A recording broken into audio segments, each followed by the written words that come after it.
Hello hi అందరికీ welcome back to PR life style. చాలా రోజుల తర్వాత మళ్ళీ ఒక వీడియో చేయాలనిపిస్తుంది. ఎందుకంటే ఇది సీజనల్ ఆకుకూర కాబట్టి చాలా హెల్దీ, ఇయర్లీ వన్సే దొరుకుతుంది. అందుకని మీకు అందరికీ కూడా పరిచయం చేద్దామని ఈ వీడియో అయితే స్టార్ట్ చేశాను. ఎండింగ్ వరకు స్కిప్ చేయకుండా చూడండి. ఇది ఈ మంత్లోనే దొరుకుతుంది. దొరికితే మీరు కూడా చేసి టేస్ట్ ఎలా ఉందో ట్రై చేయండి. కామెంట్లో కూడా చెప్పండి. ఇంకా వెళ్దాం పదండి. సో ఇప్పుడు మనం కిచెన్లోకి అయితే వచ్చేసాం. ఇంకా ఇది కట్ చేసిన శనగాకు కూర చేసేద్దాం. చూడండి ఎంత ఫ్రెష్గా ఉందో. ఇంకా పొలంలో నుంచి తేగానే చేస్తే చాలా బాగుంటుంది. ఇది నిన్న తీసుకొచ్చింది ఉంది.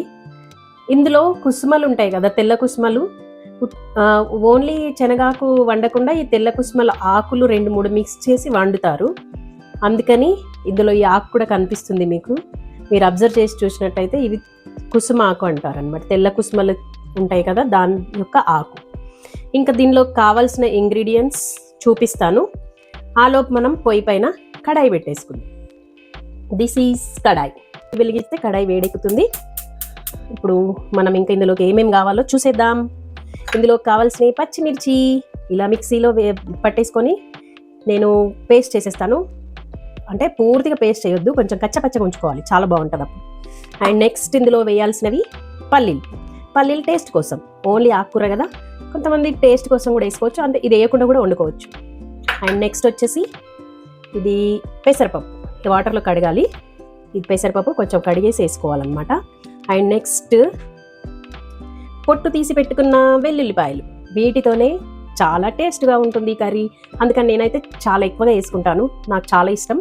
ఇవి ఇలా పేస్ట్ చేయొద్దు, ఏం చేయదు, ఇలాగే పొట్టు తీసేసి వేసేసుకోవాలి.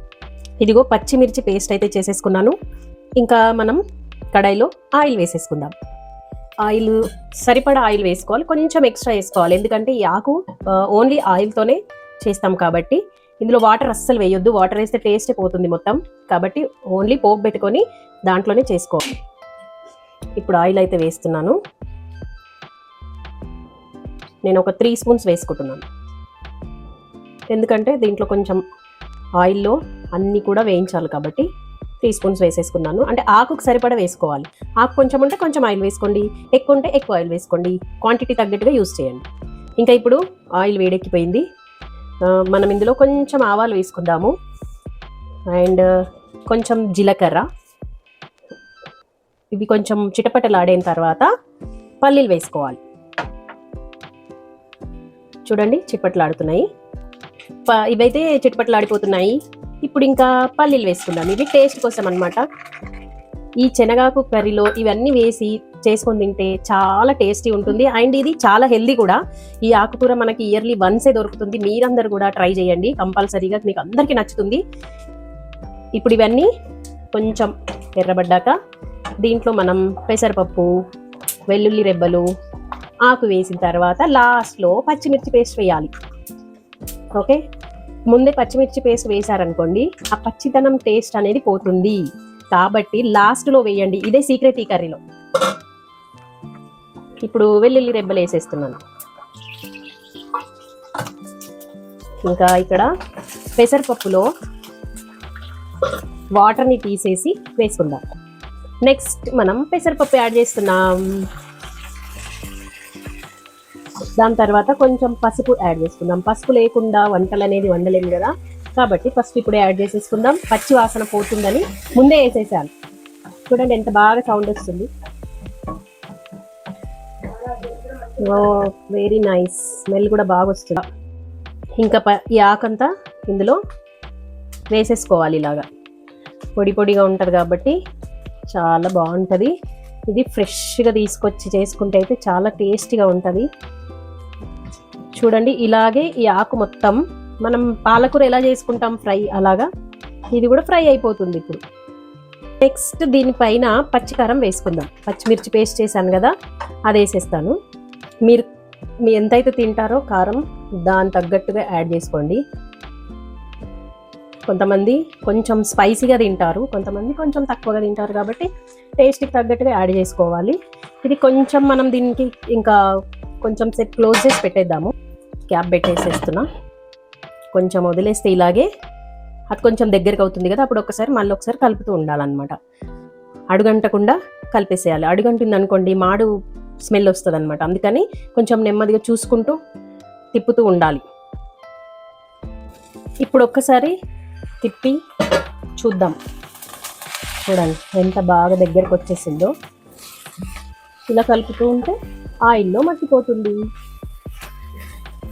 ఆకుకూరలు ఎంత హెల్దీ కదండి. ఈ శనగాకు కూర మీరు కూడా చేసి ఒకసారి టేస్ట్ చేయండి. టేస్ట్ ఎలా ఉందో కామెంట్లో చెప్పండి నాకు. ఈ శనగాకు కర్రీ అయితే పక్కా పల్లెటూరు వంట అండి. పల్లెటూరులో అందరు చేసుకుంటారు. చూడండి ఎంత దగ్గరకు వచ్చేసిందో. ఇది దేంతో కాంబినేషన్ బాగుంటుందో ఒకసారి మీరు కూడా కామెంట్ చేయండి నాకు. మేమైతే జొన్న రొట్టెతో తింటాము, చాలా టేస్టీగా ఉంటుంది. నేను జొన్న రొట్టె చేసేసి ఇంకా ఈ కర్రీతో తింటాను. కొంచెం మగ్గిపోయింది కదా, ఇప్పుడు మనం దీంట్లో సాల్ట్ యాడ్ చేసుకోవాలి. సాల్ట్ యాడ్ చేసేసి మళ్ళీ ఒకసారి దీన్ని మూత పెట్టేస్తే ఇంకా అయిపోయినట్టే. చూడండి ఆయిల్ కూడా ఎక్కువ లేదు, అండ్ ఆకుకూర కూడా ఎంత టేస్టీగా ఉంటుంది అంటే చాలా టేస్టీగా ఉంటుంది. ఆహా ఏమి రుచి తినరా మై మరచి అంటారు అందరు. చూడండి ఎంత కలర్ఫుల్గా ఉందో. శనగాకు ఎక్కడైనా మార్కెట్లో దొరికితే కూడా మీరు కొనుక్కొని ఇది చేయండి. బట్ ఆకులు పెద్ద పెద్ద ఆకులు తెంపుకొచ్చి అమ్ముతారు, అవి కాదు. స్టార్టింగ్ చెట్టు పెరిగినప్పుడు స్టార్టింగ్లో ఉండే ఆకులు మాత్రమే చూసి కొనుక్కోవాలి. అవి ఇక్కడ సిటీలో కొంచెం దొరకడం కష్టమే, విలేజ్లలో అయితే ఇంకా డౌటే లేదు.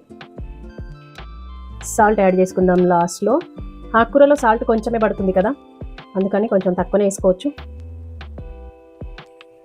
సాల్ట్ ఎంత తక్కువ తింటే అంత మంచిది ఆరోగ్యానికి. ఇంకా ఇది కలిపేశాను సాల్ట్తో.